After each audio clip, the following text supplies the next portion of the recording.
The patrol method works exactly how it's designed until adults step in and help.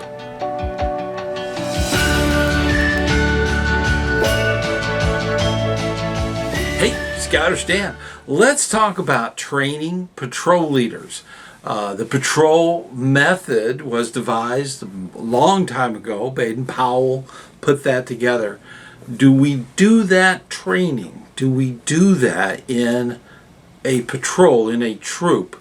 If you're with a Cub Scout pack, by the way, you might want to listen to this whole thing, because this is, if you're going to move forward with scouting with your youth, they're going to be exposed to a troop environment. So definitely you can use this as a Webelos or a Arrow den leader. They have similar things going on. So the stuff we're going to cover today talks directly about patrol leaders. Now, a patrol is a small group of scouts, somewhere between 8 and 12 scouts that might have different ranks, different age groups. Usually they have pairs within there. That's why they have that numbering. That's usually a good patrol, and they make decisions as a patrol. Youth leaders have actual authority within that patrol. Usually the patrol leader will have an assistant patrol leader. This is very important for that leadership opportunity, that they can actually develop the skills that are needed in a patrol. Patrols do a lot of really interesting things.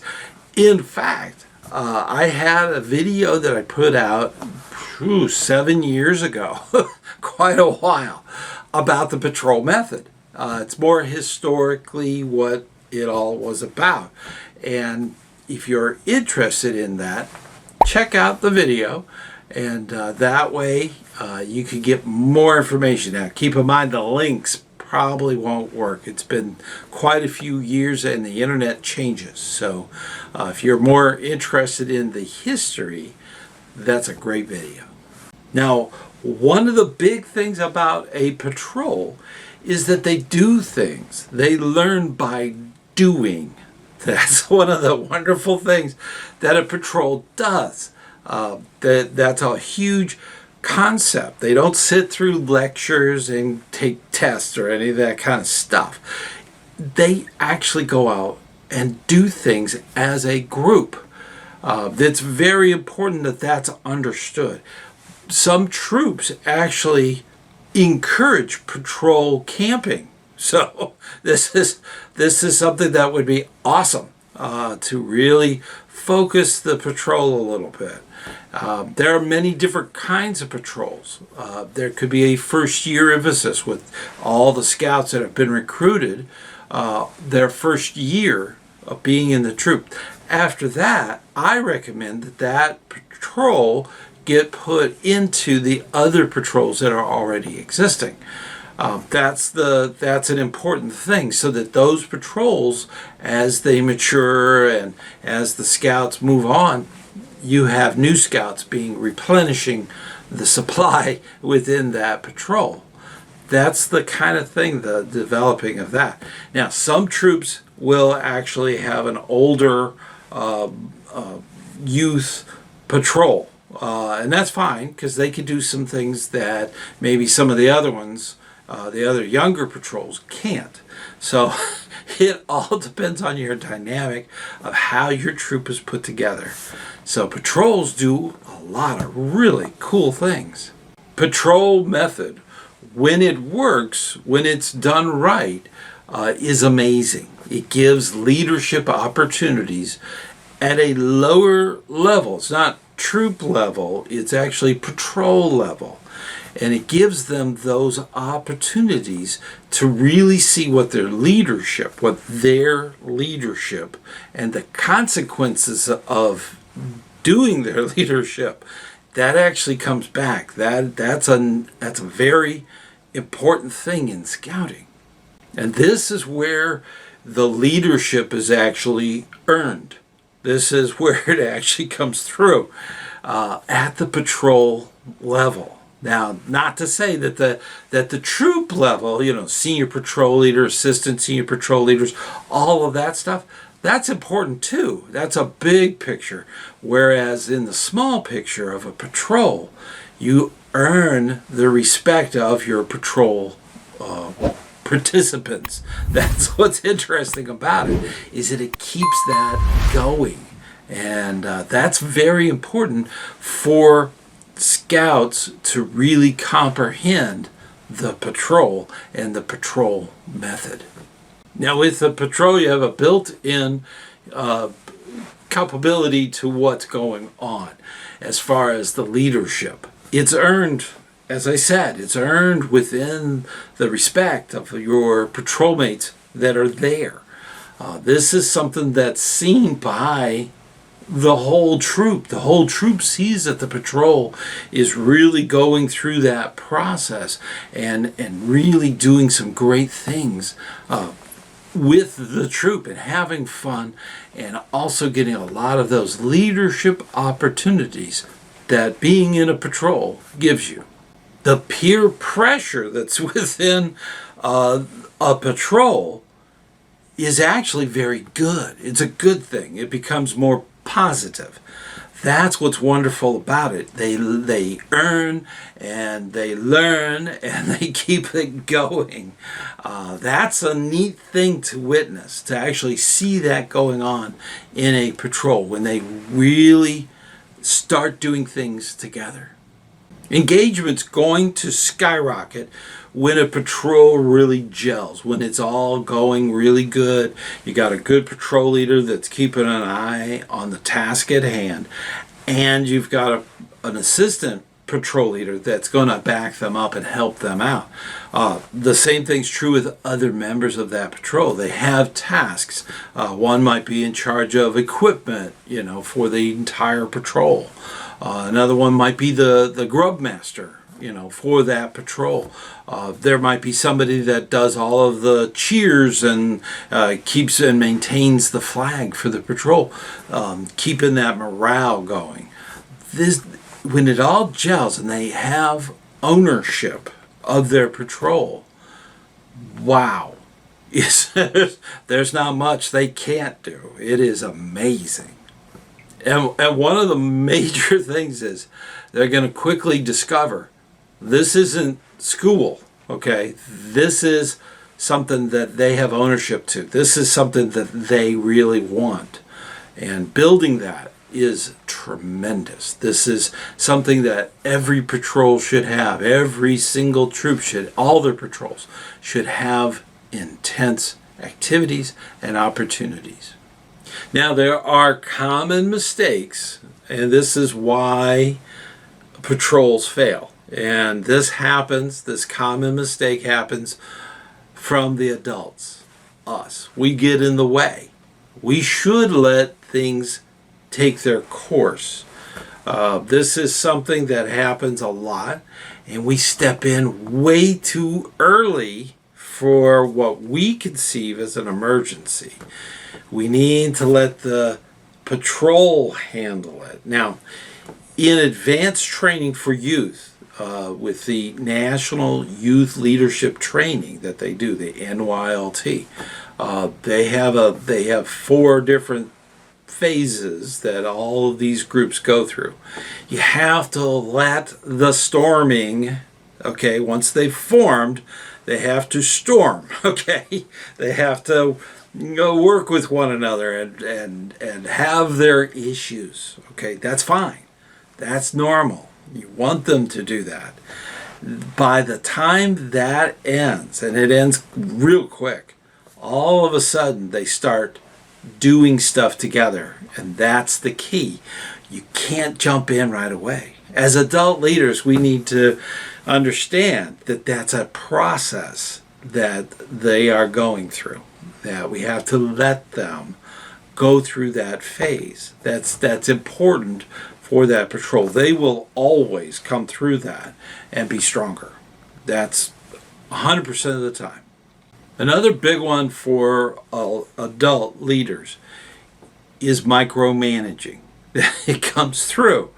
If you're doing stuff behind the scenes that they are not directly involved in and they're not part of, or even doing that, that's micromanaging. If you're constantly telling the patrol leader what should be done, what's the next step, and constantly feeding them information, you got to step back. This is really important. Stepping back will allow that patrol leader to really do the job of being a patrol leader. Give them the authority. Help them in that. But don't be in the back, behind them and trying to be the puppeteer, trying to make everything happen. That is the worst thing, because youth pick up on that right away.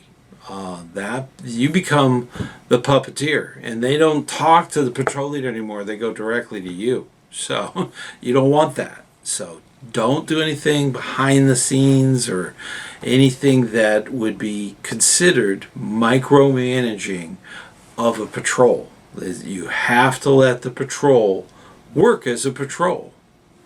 That's the key. Every troop is supposed to do their leadership training on their own, and all the patrol leaders should attend that and make sure that they get the information they are trained. That is one of the big keys to helping them succeed. Without it, they get blamed for things they didn't know they were supposed to do. So it's very important that we train the patrol leader so that they know what to do, how the whole troop works, how the senior patrol leader, assistant senior patrol leader, all that stuff, how all that comes together. That's the important part. If we're teaching youth how to be managers, they have to go through the basic training that's provided for every troop. Super critical that that's done every time there's an election, every time there's a new patrol leader. There should be some type of training. This is something that may go on up to twice a year within the troop. There's a syllabus and everything on how to do that training. Make sure that that happens. Hey, before we go any further, I want to personally invite you to come to the Campfire Chat.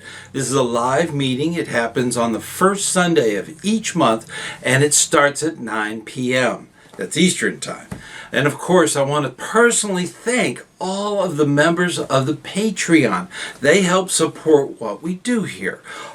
In addition to that, we also have memberships available right here on this channel. Hit the join button and find out more information. There's a lot of nice little perks that you get for being a member and helping support what we do here. And one of those things is being recognized on our channel. So here's the list of all of the supporters of the channel.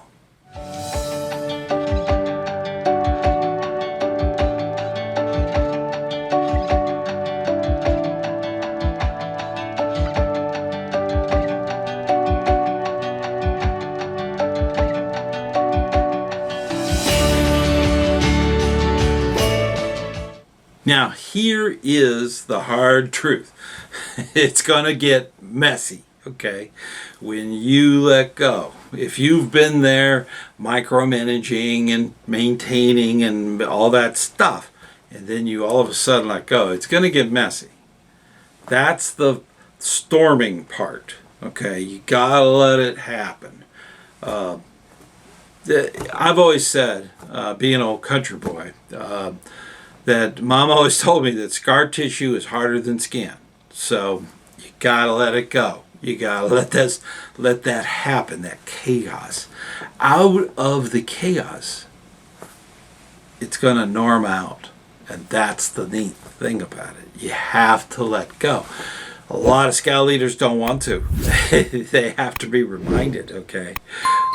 Scout leaders need to step back a step. Not to fix everything right away. Let them come up with a solution. That's the key. Campouts won't be perfect, believe me. I've been on campouts where it started with burnt pancakes. And then pretty soon the lunch didn't happen on time, and a bunch of very grumpy teenagers, patrols kind of going at each other, and problems. Okay, those things happen. It's normal. Okay, you have to kind of step back, make sure that they're safe. Nothing's going to happen where there's going to be danger of any kind. But everything else, they can work it out. You have to rely on your patrol leaders. Your patrol leader is going to bring that patrol around. Sometimes not right away, and definitely not the way you might think. That's the thing. It's going to surprise you. So just let them work it out. That is very important for their structure of their patrol. You're not in the patrol. They are, and you need to let that happen. Now, patrol leaders are going to struggle. That's natural. If you have a bunch of teenagers and they are struggling, they are going to have problems. Hopefully, you're there as a mentor. So if you're standing there and they come to you, that patrol leader, and you're there to help that patrol leader, and they have questions, what should I do about this? And the mentor needs to stand there and go, well, what do you think should happen? Ask those questions. Put the questions that you're asked from the scout that you're mentoring right back at them. Okay? That's that active listening and communications. Put it right back at them. Ask them what they think they should do. And if they come up with something that's just out in left field, ask them to define that. Try to think it through with them and help them by mentoring, not telling them what to do. Because you probably say, well, that person needs to do their dishes. Okay. You need to have the patrol leader come up with the ideas and have them act on it. That's the key. Having those leadership opportunities. The scouts don't know. They're just like grossed out because those plates are being eaten off that were never cleaned. Well, that's the thing. As adult leaders, we're seeing the same thing. So mentor that patrol leader. Help them handle that issue. That's the key. And it's going to be messy, and it's going to be chaos. Highly organized chaos. Always remember, no one learns leadership from perfection. They're all learning, okay? And fail happens a lot. We've talked about that acronym a lot. So definitely allow it to happen. That's the thing. They learn more from that.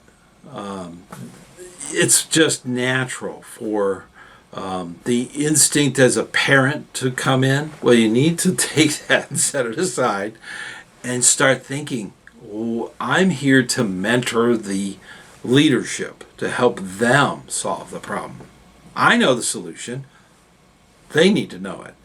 But they're not going to think about it unless they come up with it. That's the key. As a mentor, you need to put those words in there, the questions in there, so that they come to the conclusion that they learn. Now, there's a lot that adults can do instead of jumping in, instead of answering the question right away. Step back, kind of observe, see what's going on. That way, when that patrol leader comes to you and starts asking you questions, you can start asking them questions. How can you do that? How can you motivate that? That's what you need to be asking that patrol leader. So these are things that do happen. Now, in management, you have the director, the one that's going to say, you stand there and you say this line and you do this and you act like you're sad. Okay, that's the director. The coach, on the other hand, says this is how we obtain that goal. Okay, that's what we want. Those are the two types of things that are going on there. The mentor is what I would prefer, is to really move all of that forward in an appropriate way that they've come to the conclusion. So you have to be there to kind of make that happen. So whether you're going to be the director or the coach or the mentor, coach and mentor kind of go together. Those things are important.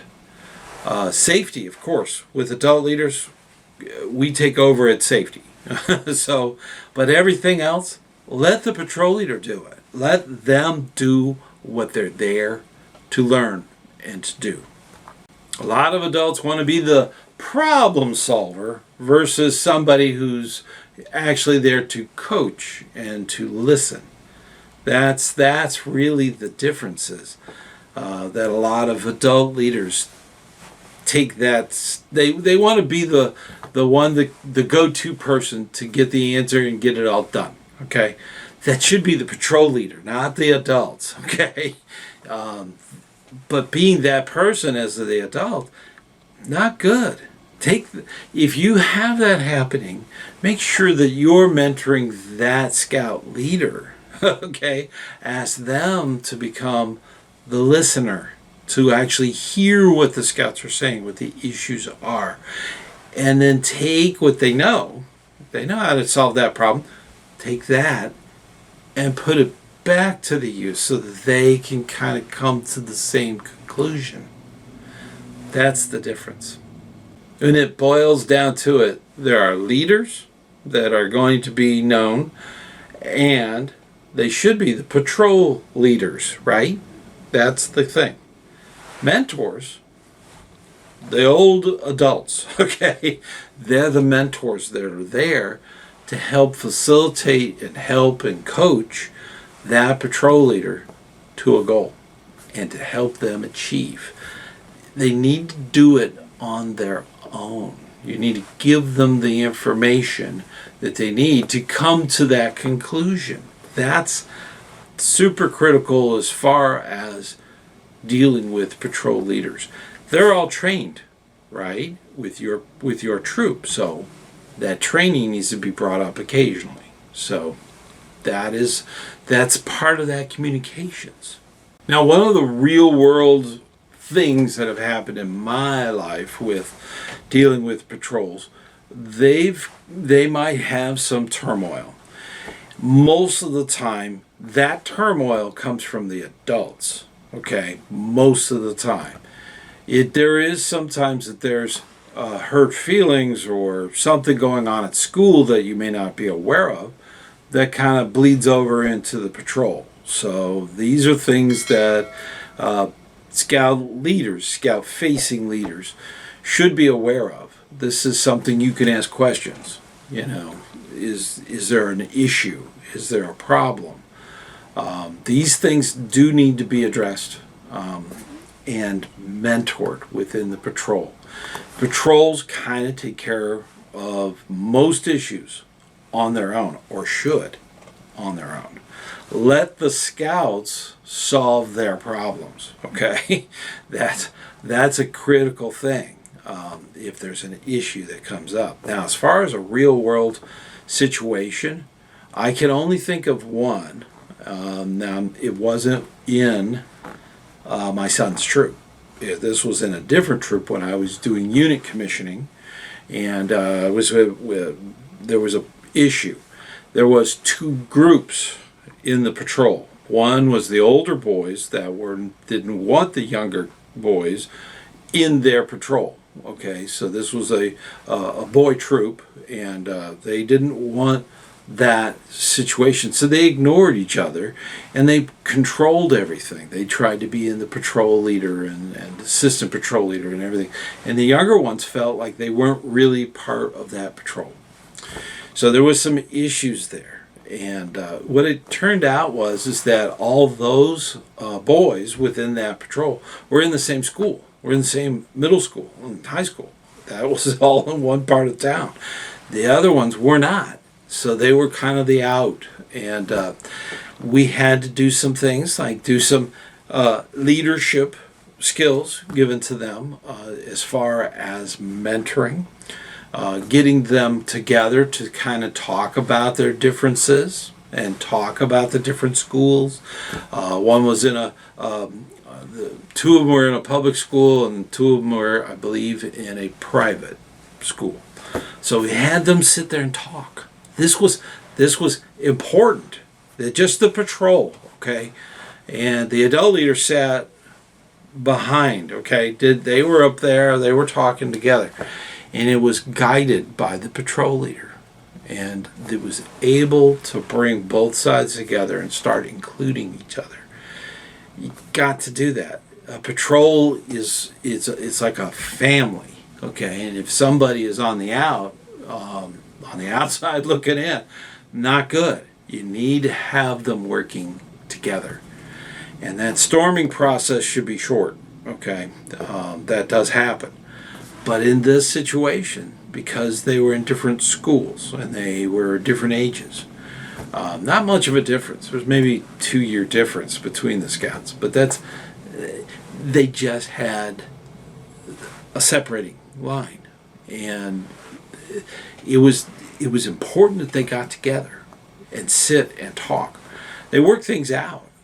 That was a major thing for that patrol, to really work together. There's a lot of training exercises that adult leaders can kind of remind the patrol leader about. There's different things that they can do that'll kind of break the ice between the two groups. And that was my real world environment as far as a patrol not getting along. Most of them get along just great.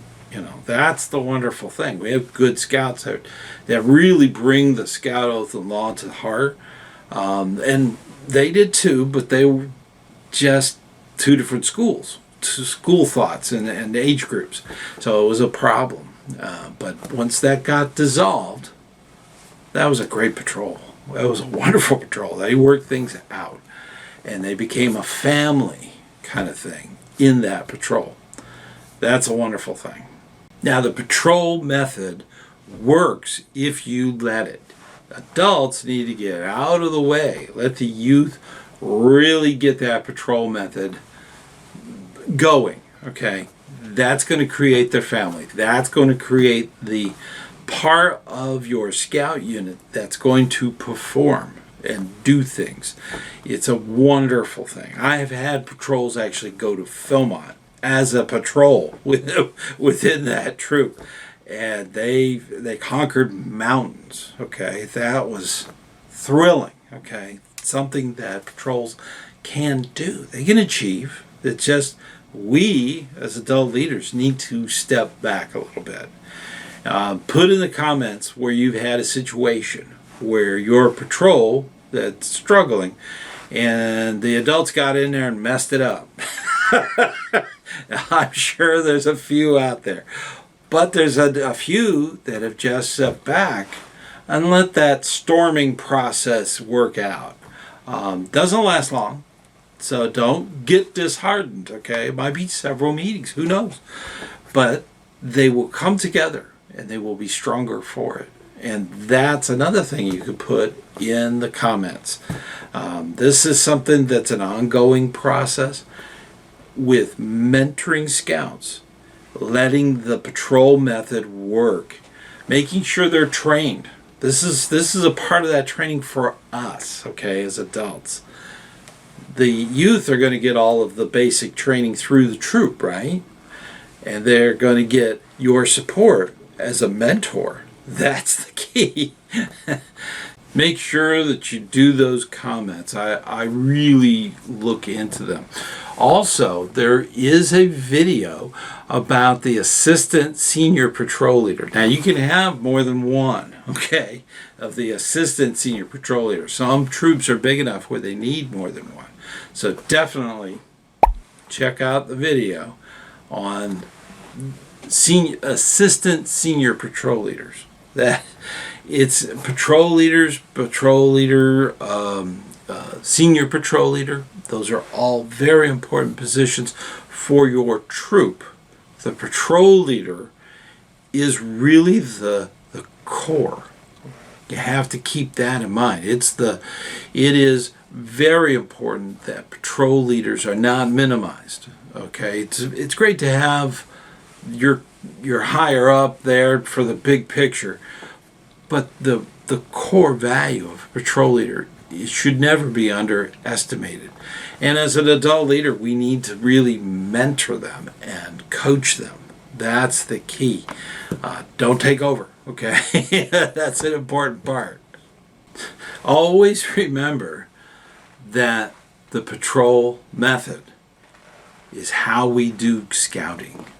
And never think that a patrol, just a simple patrol, isn't important. That's absolutely important. It's the core. It's where values lie as far as leadership, youth leadership.